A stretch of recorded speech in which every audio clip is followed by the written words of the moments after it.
আসসালামু আলাইকুম রহমতুল্লাহ। সম্মানিত দেশবাসী, আপনারা সকলেই অবগতির জন্য জানেন যে আমরা সেই বাংলাদেশের উত্তরবঙ্গ রংপুর জেলা থেকে এসেছি।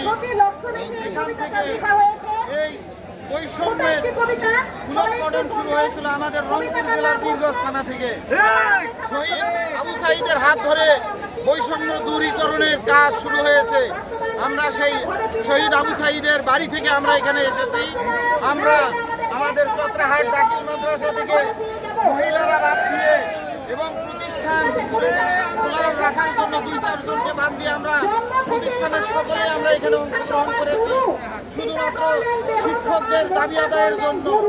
সম্মানিত উপস্থিতি, আমরা খুবই আন্তরিকতার সাথে জানাতে চাই মহান শিক্ষক উপদেষ্টার কাছে, আপনারা আমাদের এই শিক্ষকদের দাবি উপেক্ষা না করে আমাদের দাবি মেনে নিন এবং আমাদের এই 20% বাড়ি ভাড়া, পাশাপাশি 1500 টাকার চিকিৎসা ভাতা এবং কর্মচারীর জন্য 75% উচ্চ ভাতা, এইটা আমাদেরকে দিতে হবে। এবং পরিশেষে বলতে চাই, আমরা আপনার কাছে অনেক বেশি কিছু চাই নাই।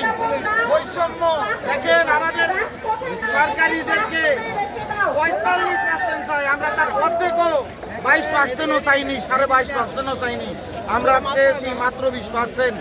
অতএব আমাদেরকে আমাদের যে দাবি রয়েছে এটা অবশ্যই আমাদেরকে পূরণ করতে হবে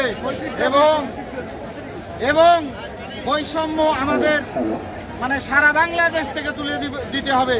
আর যদি আমাদের সাথে যদি বৈষম্য করতেই হয়, আমরা লাগাতার এক দফা কর্মসূচিতে চলে যাব এবং তারা আমাদের আমাদের দাবি আদায়ের জন্য যারা বাধা সৃষ্টি করতেছে তাদের সকলের পদত্যাগের জন্য আমরা মাঠে নামবো ইনশাআল্লাহ।